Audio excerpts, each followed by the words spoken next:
야놀자 이렇게 발음을 했겠죠. 이제 뉴욕 증권거래소 그 전광판에 그 관련한 그 CFO 최고 재무 책임자의 축하 메시지가 떴다고 합니다. 왜 이게 떴나 봤더니 그 뉴욕 증권거래소 출신이라고 해요. 그래서 내년도에 상장에 대한 기대감을 물씬 풍기게 하는 그런 뉴스가 시장에 전해졌고요.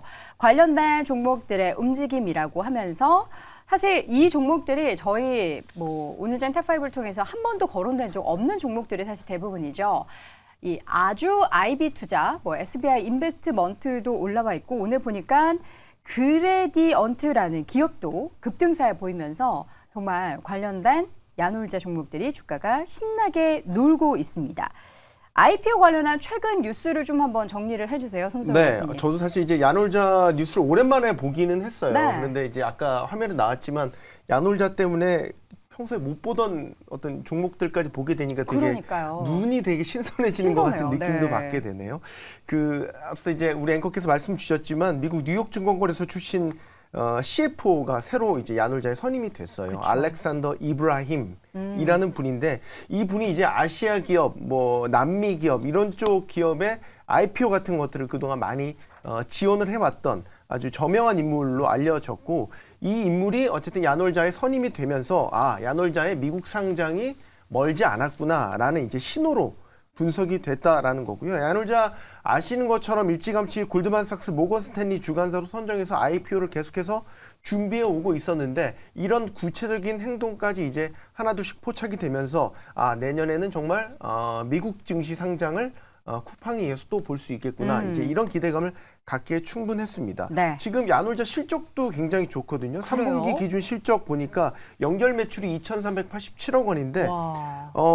이게 전년 동기 대비 34% 증가하면서 역대 최대 매출 달성한 거고요. 이것도 약간 팬데믹 영향 있나 봐요. 엔데믹 영향. 야놀자 같은 경우는 이제 글로벌 사업 진출이 꽤 성과를 이번에 냈더라고요. 해외 솔루션 사업 부문이라고 돼 있던데 네. 이 부분이 전년 동기 대비 200% 성장한 400억 원 매출 달성을 하면서 이게 해외 상장할 만큼 충분히 어떤 실적도 갖춰가고 있구나. 네. 이런 평가가 나오고 있습니다. 네, 야놀자 IPO 관련주라고 하면서 저희가 방금 전에 쭉 소개해드렸는데 이게 어떤 연관성이 있는 기업인가요, 테이블 고수? 일단 아주아이비 같은 경우에도 어찌 보면은 뭐 기존에 투자했던 지분 이런 것들이 좀 부각된다고 보시면 될 것 같고 그리고 그레디언트 같은 경우에는 뭐 아까 전에 생소하다라고 말씀을 하셨는데 네. 다들 아시는 인터파크였습니다. 인터파크가 이 기업이군요. 네, 이름 바꾼 인터파크가 거예요? 관련돼 가지고 이제 뭐 공연이라든지 이런 것들을 이제 매각을 하면서 야놀자랑 거래를 했던 기업이에요. 그러니까 야놀자 관련돼 가지고 이게 본인들의 자회사랑 본인들의 계열사를 야놀자에 팔았는데 야놀자 관련주로 지금 분류돼 있다. 그러니까 이런 부분은 조금 아이러니하다라고 봐야겠죠. 그럼 관련주라고 볼 수 있는 거예요? 없죠. 그러니까. 지분이 있어야 관련주죠. 그러니까요. 네, 투자해서 투자해서 있는데 200억 원 투자했거든요. 그러니까 투자하고 그러면 관련주라고 볼 수 있는데. 네, 지분 갖고 있습니다. 그레디언트 네. 지분 갖고 있나요? 그러니까 지분 있나요? 이 정정합니다. 인터파크의 지분? 25%를 갖고 있습니다. 네. 그러니까 그것 때문에 좋습니다. 우리 이렇게 여러 명이 있으니까 이게 다 상쇄가 되는군요. 네, 그러니까 뭐 인터파크 같은 경우 이제 매각을 이제 했는데 네. 하면서 이제 이름이 이제 그레디언트로 바뀌었고 네. 그 하면서 이제 그레디언트 이제 지주회사로 이제 바뀌었다라고 보시면 되는데요. 그 지주에서 지금 뭐 그러니까 야놀자가 아니라 인터파크를 100% 지분을 매각한 게 아니라 75%만 매각을 네. 하고 나머지 25%는 아직 좀 들고 있다라고 보시면 될 것 같습니다. 아니 틀린 정보에 대해서 얘기할 수 있어요. 기죽지 마세요. 기죽는 게 아니고 제가 약간 이게 뭐 재벌에서 이게 좀 부응한 게 네. 그러면 야놀자가 IPO 왔는데 자회사 공동 지분이 무슨 상관이 있죠? 그것도 또 지적을 할 수 있네요. 네. 무슨 상관이 있을까요, 임순재 그럼 뭐 교수님? 혹시 뭐 팔 수 있지 않을까라는 그런 기대감이 나라고 보이겠지. 밸류가 아니면 올라가고. 평가 금액 증가한다라고 하게 되면 아니 갈비만 같이 뜯어도 주가가 오르는 마당에. 네, 그렇죠. 예, 뭐다 지분을 엮을 갖고 수 있는데. 있죠. 뭐 그런 영향이 네. 좀 크지 않을까라는 생각이 들고 있고요. 네. 근데 이제 그 인터파크는 오늘 뭐 그런 이제 뭐 야놀자의 IPO 관련된 이제 기대감도 있고 또 하나가 이제 계열사 중에 아연케어라는 회사가 있습니다. 아연. 네, 안년. 안년이라는. 안년이 뭐? 네, 안년케어라는 약간 이제 좀 발음 비상장 잘해야 회사가 될 것 있습니다. 같은데요? 네. 안년케어라는 이제 비상장 회사가 있는데요. 네. 이 회사가 그 하고 있는 게 그 의약품 구매 대행 및 물류를 하고 의약품 물류를 하고 있는 회사입니다. 그러니까 오늘 상장된 블루엠텍과 그 비슷한 사업 구조를 갖고 있는 그런 회사를 100% 자회사로 갖고 있기 때문에 네. 그런 것도 오늘 조금 같이 맞물려서 영향이 다양한 영향이 좀 있어서 네. 주가가 급등하는군요. 그렇죠. 그렇지 않나라고 생각을 하고 있습니다. 알겠습니다. 그레디언트 관련해서 쭉 이야기를 해주셨는데 결국에는 이제 야놀자 IPO가 뭐 내년 언제쯤으로 예정돼 있는지에 대해서 시장이 그럼 관련주가 계속 어떻게 올라가는 거예요? 상장하기 전까지? 일단은 그 전부터 아주아이비 같은 경우에는 야놀자 관련 지분이 계속 부각됐던 기업이다라고 네. 보실 수 있고 IPO 썰은 계속해서 나왔습니다. 최근에도 어찌 보면은 이제 그 손 마사요시 선생님이죠. 손정희 회장. 네. 네, 소프트뱅크로 또 투자를 유치하면서도 IPO를 하겠다라고 밝힌 부분이기 때문에 그 부분에 있어가지고 결국에는 야놀자가 IPO를 성공할 것인가를 보셔야 될 것 같고 그리고는 추진이 되면은 아무래도 미국 상장을 계속 추진을 했기 때문에 그러면은 이제 과연 이제 야놀자의 강점이 무엇이 있는가 이게 핵심이거든요. 근데 그런 부분에서 제가 실제로 이제 외국을 다녀온 친구들과 그리고 외국에 있는 친구들과 외국 커뮤니티를 다 싹 한번 뒤져봤습니다. 네. 뒤져봤더니 무슨 얘기가 나오느냐? 한국에만 있는 시스템이 있습니다. 어떤 거요? 뭐냐면은 대실이에요. 그런 시스템이 있나요? 모르는 척 하시네요. 정말 신박하군요. 네. 대실이라는 게 있군요. 한국이랑 중국에서는 어찌 보면 이제 데이유즈라고 볼 수 있는 낮에만 잠깐 이용하는 이런 뭐 서비스가 있는데 네. 그런 부분이 지금 이제 뭐 유럽이라든지 미국 쪽에는 좀 없는 상황이다. 아, 그렇게 대실을 해서 뭐 잠깐 피곤할 때 네. 쉬나 봅니다. 네, 잠깐 쉬는 거죠. 네, 잠깐 쉬러 가는 그런 왜 얼굴이 빨개지시죠? 요즘에 대학생들 공부하러도 많이 갑니다. 맞아요. 네. 거의 책상도 네. 있을 거. 네. 뭐 넷플릭스 샤워하는 보러도 데도 많이 있고요. 뭐 넷플릭스도 있고 OTT도 있고. 무슨 생각을 하시는 겁니까, 앵커님 지금? 네, 그렇습니다. 네. 예. 그래서 이런 부분에서는 어찌 보면은 이런 부분이 확산될 수 있다라는 점에서 이게 또 하나의 강점으로 작동할 수 있겠죠. 쿠팡 같은 경우에도 미국에 상장할 때 한국에서 우리가 로켓 배송을 합니다. 네. 하루 만에 배송을 합니다.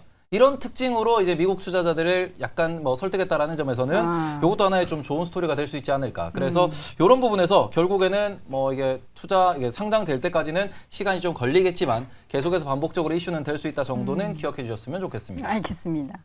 자, 자, 이렇게 해서 관련한 이야기를 쭉 나눠봤는데 지금 사실 어제 시장에서 그 여행 관련한 종목이 제가 IB 이름을 까먹었는데 앞으로 여행 수요가 좀 둔화될 것이다. 경기 침체 때문에 이런 이유 때문에 내년도에 대한 뭔가 가이던스나 투자 의견을 하향 조정한 게 있습니다. 그런데 과연 야놀자 IPO 그리고 야놀자가 앞으로도 글로벌 관련한 사업을 계속해서 잘 영위할 수 있을지에 대해서는 저는 약간 물음표가 던져지거든요. 그렇죠. 지금 전체적으로 경기 둔화에 대한 우려가 있는 부분이 이 여행이나 숙박 관련 기업들의 좀 문제로 부담으로 부각이 될 수가 있는데 야놀자 같은 경우는 저도 좀 말씀드리고 싶은 게 우리나라 기업들이 굉장히 기술력이 뛰어납니다. 실제로 이제 외국 관련되어 있는 기업들의 어플리케이션을 사용을 해보면 야놀자만큼 이렇게 플랫폼 자체가 간단하게 잘 되어 있는 것들이 많지가 않더라고요. 그렇기 때문에 이제 쿠팡 같은 경우도 미 시장에 상장을 하면서 굉장히 좋은 처음에 이제 성공을 했다가 한번 부침이 있었죠. 최근엔 다시 주가 흐름이 좋게 나오는 것으로 알고 있는데 일단 미증시에 상장을 한다는 것 자체가 우리나라 시장보다는 덩치가 굉장히 큰 곳에 상장을 하는 것이기 때문에 저는 굉장히 긍정적으로 생각을 하고 있고 다만 이제 우리나라에서 최근에 신규 상장하는 기업들이 보이고 있는 그런 수급적인 면에서의 등락 정도는 우리가 기대하기 좀 어렵다라고 생각을 하고 있습니다. 네. 그래서 저는 이제 기업이 이제 미국 시장에 상장을 한다라는 부분은 굉장히 긍정적으로 보고 있고 그리고 야놀자의 기술력이나 플랫폼 관련되어 있는 매출도 잘 나올 거라고 보고 있는데 이제 투자의 관점으로 이제 접근을 해야지 트레이딩 관점보다는 투자의 관점이 맞지 않을까 이렇게 의견 드려보도록 하겠습니다. 네. 저희 방송 들으시면서 또 이제 매매하시는 분들 계시나 본데 제 같이 수익너님이 집중이 안 된다고. 예, 너무 재밌어서 그런 거죠. 예. 정말 테이버가 쏘아올린 공이 이렇게 또 파장이 커지게 될지 몰랐습니다. 자, 이참에 우리나라 기업들 중에서 이미 뉴욕 증시에 상장을 해서 성공한 기업도 있고 반대로 초반에는 기대감이 많았으나 이미 꺾인 그런 주가의 흐름이 보이는 종목들도 있습니다. 한번 정리를 해볼까요? 저는 일단 쿠팡을 가장 최근이죠. 들어야겠죠. 3분기 매출이 잘 나왔어요. 일단 매출은 8조 넘게 나와서 분기 기준 사상 최대치를 기록을 했고 아마 5개 분기 연속 지금 흑자를 기록했기 때문에 네. 올해 아마 사상 쿠팡의 첫 연간 흑자 그쵸. 달성이 가능할 것으로 지금 네. 보이거든요. 근데 이제 주가는 지지부진하죠. 좋죠. 그러니까 물론 바닥권에서는 일어나긴 했지만 예전에 뭐 $100 호가했던 그때를 생각해 보신다면 지금 15달러 선에 머물러 있기 때문에 지금 주가는 상대적으로 너무 지지부진하기 때문에 앞으로의 흐름을 본다면 네. 어떤 실적이 계속 뒷받쳐 준다면 지금 단계에서는 더 레벨업 될 수는 있지만 지금 주가 수준은 좀 기대치는 상당히 미흡한 게 사실인 것 같습니다. 네, 과연 야놀자는 어떻게 될지가 궁금합니다. 어쨌든 근데 쿠팡이랑은 좀 다른 점은 지금 이미 실적을 많이 내고 있는 상황인 거잖아요. 네, 그렇죠. 뭐 이제 쿠팡은 원래 적자에서 출발했지만 그쵸. 뭐 금융공제로 밀어붙였던 아예 상장 그 프로세스 자체가 달랐던 그럼요. 거니까. 네. 그래서 야놀자는 또 다른 경로로 한번 지켜봐야 되겠죠. 네. 근데 쿠팡 같은 경우에는 우리가 좀 한 가지 집중해야 되는 부분이 쿠팡은 본사가 미국에 있습니다. 미국 본사가 기업이죠. 미국이에요? 네. 오, 그것도 제가 몰랐네요. 네, 그렇기 때문에 이거는 김범석 대표도 미국이네. 네. 아, 그래요? 네. 그러니까 어찌 보면은 미국인의 미국 기업이 미국에 상장했다라는 그런 스토리로 볼 수 있고 네. 지금 근데 야놀자 사업은 다 한국에서 하잖아요. 그죠 한국에서 하지만 미국 기업입니다. 네. 그리고는 지금 야놀자 같은 경우에는 이제 한국에서 만들어져서 한국에서 사업을 하고 있고 이것을 뭐 글로벌 자금을 받았기 때문에 미국에 가서 상장을 하겠다. 좀 더 글로벌화 되겠다라는 식으로 지금 추진하고 있다라고 볼 수 있는데 네. 이런 부분에서 지금 네이버 엔터도 비슷하게 지금 이제 네이버 웹툰, 웹소설 이 사업부를 뭐 나스닥으로 상장하겠다라는 얘기가 나오고 있는 그런 부분은 결국에는 우리가 헐리우드 시장으로 갈 것이고 미국 시장으로 나간다라는 겁니다. 그래서 우리나라에서는 야놀자도 어느 정도 포화되었다라고 볼 수 있겠죠. 네. 뭐 전국에서 호텔도 다 할 수 있고 해외 여행까지도 지금은 뭐 다 예매가 가능하기 때문에 핵심이 되는 거는 결국 아까도 뭐 내년 경기 침체 앞으로 뭐 이런 걸 얘기하셨는데 결국 핵심은 대실이다. 해외 대실을 수출해야 된다. 이건 근데 진짜로 우리나라의 K 문화로서 대실을 수출할 수 있다라고 생각을 합니다. 그래서 이런 부분에서 이게 이제 정말 해외에 먹혀야 된다. 그런 부분에 우리가 좀 기대를 해보시면 어떨까? 네. 이렇게 말씀을 저희가 드리겠습니다. 대실이라는 어감 때문에 조금 뭐 이렇게 왜요? 나쁘러울 어감이 수는 이상해요? 있지만 왜 이렇게 나쁘러우세요? 공유 경제라는 측면에서 보면 공유경제 그 단어 한국만의 좋네요. K 문화를 글로벌에 전파한다는 개념으로도 접근할 수 맞아요, 있겠죠. 맞아요. 그러니까 이거는 웃을 만은 아닙니다. 진지하게. 되게 진지하시네요. 네, 분석을 해볼 만한. 네. 근데 실제로 다른 그 프로그램에서 이탈리아인이죠. 로베르토라는 그 사람이 나와서 했던 말이 한국에서 수출하면 제일 대박날 그 사업 비즈니스가 대실이래요? 대실이다. 네. 그 얘기했습니다. 실제 외국인도 우리나라 와서 깜짝 놀라는 게 야 이렇게 대실이 잘 돼 있는 곳은 아니 외국인이 근데 우리나라 와서 대실할 일이 뭐가 있어요? 아니 뭐 잠깐 낮에 피곤하면 잘 수도 있는 거죠. 아니 아까 공부하러도 간다고 그랬잖아요. 네, 그럴 수도 있는 거죠. 알겠습니다. 아니 뭐 보면요 요새 그 나 혼자 산다 이런데 보면 기안84 이분도 피곤할 때 혼자 가서 네. 예 대시를 해서 좀 자고 이런다고 하니까 여러분 이상한 이 19금 달립니다. 큰일 나요. 오늘 옷도 또 빨간색 입고 와가지고 다른 거 생각하지 마시고요. 어쨌든 관련한 기대감이 있기 때문에 내년 IPO 얼마나 또 성공하게 될지 관련한 소식들 또 전해지는 대로 이 시간을 통해서 정리해 드리겠습니다. 다시 한번 네 분의 의견 한 줄평 확인해 보시죠. 임순재 고수 상장은 항상 진행 중이다. 손소호 고수 제대로 놀아보려는 야놀자. 이재규 고수는 국내 기업의 미국 상장은 박수를 쳐야 된다. 저 잠깐 정정하겠습니다. 네. 저는 글로벌 대실 제가 바꿨어요. 플랫폼. 제가 바꿨어요.